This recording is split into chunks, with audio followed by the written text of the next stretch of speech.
Namaste, everyone. Michele Granberg here. Welcome to another episode of Positive Energy, bringing enlightening television for your evolving soul.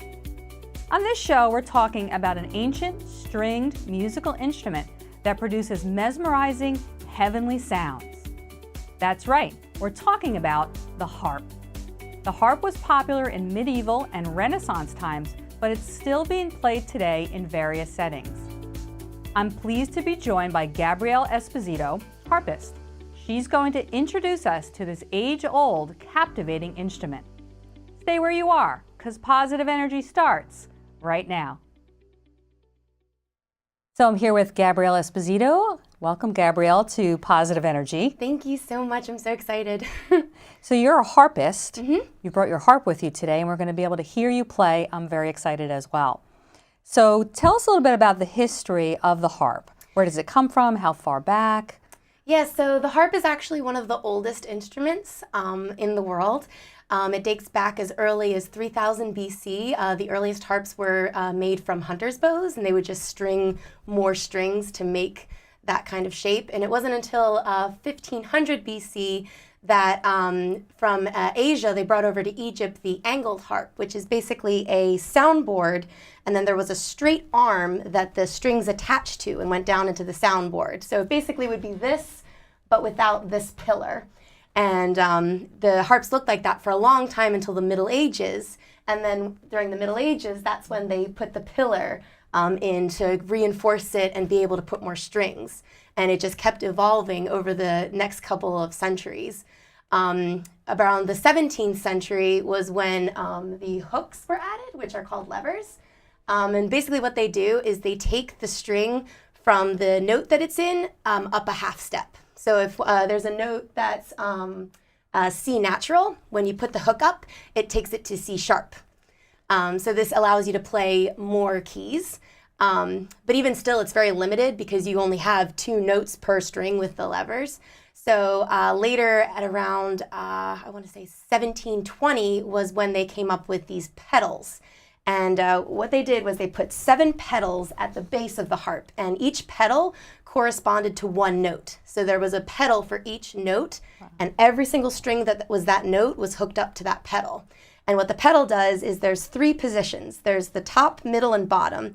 If the pedal's at the top, all of those notes are in flat. If it's in the middle, they're all natural. And if they're at the bottom position, they're all sharp. So this made it so that the harp could be played in every single key and every single note imaginable. Wow. And I was fortunate enough to be able to play on a pedal harp during my college experience. Unfortunately, I don't have one. I'm hoping to get one eventually. But they're really gorgeous. Well, I can absolutely tell that you're passionate about the harp and about playing, and it's really interesting to hear how it evolved.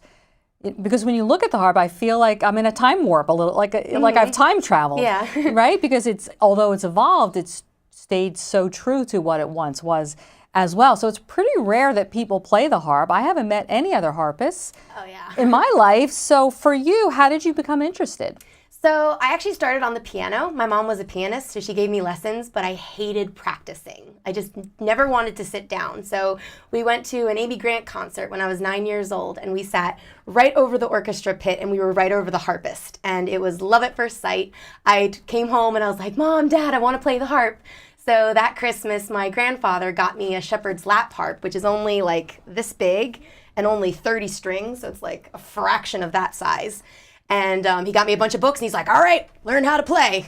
So I taught myself how to play all the way up through high school, and then I didn't have a teacher until college. So I pretty much had to like Google and YouTube like how to play, but I just loved it because it wasn't a chore to practice. I actually wanted to, and that was the great thing, that I found my instrument that I wanted to play. So it wasn't like I was forcing myself. It's like, oh, I get to practice now. Like, I'm super excited about it. I love that. There's such a bigger message in that for people to pay attention to what makes their heart leap out of their chest, you know, and what they're called to and what they're drawn to, and to follow that. And for you, it was something so unique and so out of the ordinary that you said there must be something to that, and that you just pursued it and you didn't let anything stop you. It's such an adorable story because it comes from such a pure place. So are there misconceptions about the harp? Do people ask or say things that are just show, misconceptions around the harp? And for you or in general, was it easy for you to learn for you, or was it hard? And how do others find it? So one of the misconceptions that always kind of surprises me is people will come up to me when I'm playing or after I'm done, and they'll remark about the fact that there's red and blue strings, that they're all not the same color.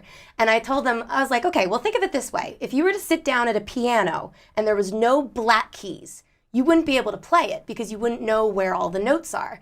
So for the harp, all of the reds are C's and all the blues are F's. And there's 2 whites and 3 whites interchanging in between. And that's how you know what notes are what notes. So it's kind of funny that people always think that. And I think the hardest thing starting out was like the first 2 years was building the calluses. So because the way you play, you pluck it on the sides, like the meaty part of your fingers. So when you play enough, it blisters a little bit, and then after a while it hardens and it becomes a callus. Did you know that was going to happen? Were you warned? I think we found something on Google. So what I would do is after I would practice when I was little, because I was like 9 years old, I'd practice for like an hour, and then my mom would get a bowl of ice, and I would just stick my fingers in, and I would just ice my fingers. And then I'd come back the next day, I'd play, it would hurt a little less, ice my fingers, and I would just keep doing that. And eventually they just like toughen up. It was worth it. Oh yeah. But at least you knew enough to know that this is normal. Oh yeah. So that you knew you could get beyond that part of it. Oh yeah. And now you're fine. Just like other people play other instruments, or just like athletes, it makes me think. With lots of athletics, you have to get past some of the good kind of pain, and it's worth it in the end. So, so how many strings you said that the harp has? So my little one had about like 30, I want to say, and then this one, let's see, it has 4.5 octaves. So if my math is correct, that is. Gotta do quick math. I didn't want mean to say it's like 42 math. strings. I think this one has 42 strings. Gotcha. So this is more of like a medium large size harp. There are bigger ones. The pedal harp that I played had like a whole extra octave. That's medium size. Yeah. So is harp becoming a lost art in your opinion? And what would you like to see for the future of the harp? I wouldn't say we don't want to lose it. Yeah. But you don't think that it is. Yeah, I don't know if danger. it's necessarily like a lost art. It's definitely a unique art. Like there's a reason that when you look at an orchestra, there's a million violinists, there's like 10 celloists, there's 5 flutes, but there's only ever 2 harpists at the most. Like it's very competitive in that way, and it's also so rare. Like you said, you've only met me so far, and I've only met 2 other harpists besides my teacher. So I would definitely love to see more people be given the opportunity to play and just be able to experience it, because it's just so amazing for you in every respect, like your mind, body, soul, like it all. It's just, it fuels you in a way. Like I said, when I practice, I don't think about it as a practicing. Like if I'm in a bad mood, I go to practice so that I get in a good mood. And I always feel relaxed and just refreshed after I practice. I love that. Maybe you will inspire other little girls right now listening, you never know, to pick up the harp. I hope so. and when they hear, and it really is true, you feel the effects of it right away. It is meditative the way that it sounds and healing in nature. So is there any, not science, but what have you observed or know about more of the effects of them on the mind, body, and soul even with harp playing? I do know that a lot of hospitals now are having harpists come in, and they'll play for people, in the wards and everything, and it creates an escape. I almost feel like, because I know for me, when I play, I don't feel like I'm in this world anymore. I kind of relate it back to the movie Fantasia, where some of the pieces, it's just patterns and shapes and colors, and it's the music and movement. It's not this world, it's something else. It's an other world kind of thing, and it's just a great experience. And you can't ever not hear the harp and not feel good afterwards. Yeah, it's part of that is just the magic of music in general. And then you're right, there's something very special about the resonation of this instrument that carries people on a journey. You get swept up in it, and it's engaging for the mind, and it takes you into a light altered state, as some instruments do. So I love all that. And I know we were talking, angels in heaven are always often associated, angels playing a harp are associated with the harp. And I don't know where that comes from or why, but what would your guess be that because of the sound of it, it's naturally associated with benevolent beings, right? Well, I know in the Bible, one of the most famous harpists is King David, because he started off as a shepherd and he played the harp. And then the story goes, he played for King Saul, and God used his playing with the harp to soothe him and to relieve his anger and his tension. And, God was able to work through David through his harp. And I totally think that that's my calling too. Like, I know that this was totally a God gift. Like, God totally was like, this is your instrument and this is what I'm going to bless you with, and I'm going to use you to bless others with it. And I just love it, because every time I play, people always come up to me and say, like, I just wanted to tell you how amazing that was, and just how much better I feel. I feel so relaxed, and that's what I do. That's why I do what I do. It's so much more than just a performance. Oh, yeah. In that way as well. It has effects on a subconscious level, and you're right, I'm sure it brings people together, breaks down walls between people, opens the heart. That's what I would imagine is happening as well. But I love that, right? And again, it's service in your way of giving and paying it forward. I'm sure it comes back to you as well, right? With people and their amazing feedback. And I'm sure that's typical. Is that typical of feedback? Oh, yeah. Nobody's ever come up to you and said, that was just, I felt so stressed out when you were playing the harp. Yeah, nobody's ever said that. Thankfully. Thankfully as well. We're going to keep it that way. So tell us briefly about some of the other things that you do in addition to playing the harp. And where do you play the harp? That's my first question. I can't talk right now. Oh, I know what you mean. So right now I'm a freelance harpist. So basically people can find me on the internet and through Instagram, and I get booked for weddings, funerals, luncheons, corporate events, anything that you would need, like live entertainment. But I'm hoping to go back onto the orchestral side, because I played in my high school and my college orchestra, and that was absolutely amazing. I just love, because it's such a different realm than just playing on your own, because you create so much more with all those other instruments, and it's such a great experience. The collective energy and the sound. Yeah, so I definitely want to get back into that, but right now I'm kind of just doing my solo thing as a freelance harpist. Freelance harpist. Yeah. So people can find you if they want something really special and really unique for their event. I can see where that would come in. Yeah. So what other types of, I know you do lots of other creative things. Yeah, so I've been dancing since I was 3 years old. I've always loved dancing. I've watched Gene Kelly, Fred Astaire, all the classics. I was that little 6-year-old nerd that would watch them instead of like Saturday morning cartoons. But I've been doing that pretty much my whole life. I've done professional work with Sesame Street Live. I was a costume character dancer, which was an amazing experience. I've done a bunch of musical theater productions. I also paint and do art and sketching and that kind of thing.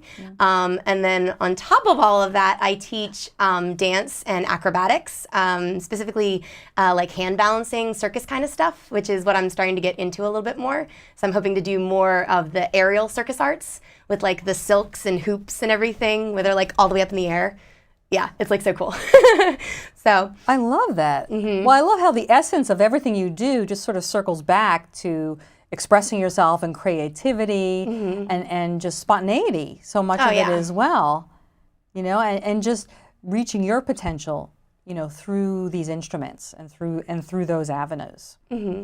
So what do you love most about playing the harp? I think one of the things I love most, and it's going to sound kind of silly, is the fact that I'm one of the few people that play. Like, I love when people say, oh, I've never met a harpist, you're my first harpist, and I'm like, yay! And like, that's just like such a cool experience, just being able to play something that's so unique. And I think that makes it even more special, just because of its uniqueness. Providing a unique experience. Yeah. Very rewarding, extremely rewarding in that particular way. So I know you're going to play something for us. Do you play things that are written, or do you play more just, how is it that you play notes, obviously, like any stringed instrument? Yeah, so basically the harp is just like the piano. So piano music I can play for the most part on my harp. Because if you think about it, you play a piano like this. So you take the piano, you swing it up, and then you swing your right hand around, and that's a harp. So having that piano background was a really helpful transition to the harp. But most of the time nowadays, I'll look up stuff on the internet that's meant for the piano, but I'll like slightly tweak it so that it sounds good on the harp. And a lot of times nowadays, the piece that I'm actually going to play today was the first piece that I completely arranged myself. It's called "In Christ Alone." It's one of my favorite hymns of all time. I always cry whenever I hear it at church. What I did was I basically found the melody and I found all the chords for the song. And I was just like, okay, I'm just going to come up with my own version. I just started playing around with all the notes and all the chords, and I came up with the piece that you're going to hear today. So this piece is really special for me because it was the first piece that I was like, okay, this is going to be completely me. I'm not borrowing somebody else's composition. This is completely coming from within me and from my background and my story, and this is my interpretation of this song. So it's very special. Beautiful. Yeah, that's a whole other level of this. I'm even more impressed that you make your own arrangements. Yeah, I'm hoping to do more. That's what I'm like really hoping to get into more of, is making my own arrangements. Now that I kind of understand more of the music theory and the structure of how songs work, I'm just loving that even more. So that's just another exciting way that I get to express the harp, is through my own works and not just other people's pieces. So that just makes it even more rewarding. Where do you think your inspiration might come from? Maybe that spiritual nature of us. I would say that's where inspiration tends to come from in many of us as well. Yeah. I know that mine definitely, like I said, one of the things that I know God definitely blessed me with is being a teacher. Like, I love giving back, and that's one of the main things that I do is I teach young students, mostly girls because I'm at dance studios and stuff, but I teach from like 3 all the way up to like high school age. And just that pouring out and giving back, that's the best part of what I get to do, is that I get to show what I've learned and show what I've created and be like, okay, if I can do it, you can do it, and I'm going to show you how, and I'm going to inspire you to be able to do it yourself as well. And then you can go on to create and do amazing things yourself and give back. Beautiful, beautiful. So I hope people will take that as sort of the larger lesson in this, whether it's the harp or something else, right? That we're all here with some gifts, that we all have natural abilities, that we have a way to inspire others, and that we don't want to hold ourselves back from doing that. So especially giving that to young girls, especially nowadays. Oh, yeah. They need positive role models, right? They need inspiration to do their own thing, not do always what's expected of them and not do what everybody else is doing. Yeah. As well. So I think you're really a really wonderful example for that. Thank you. Yeah. So thank you for your positive contributions to our show today. We're looking forward to hearing now from the harp. So thank you very much. Thank you.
We're wrapping up another enlightening show.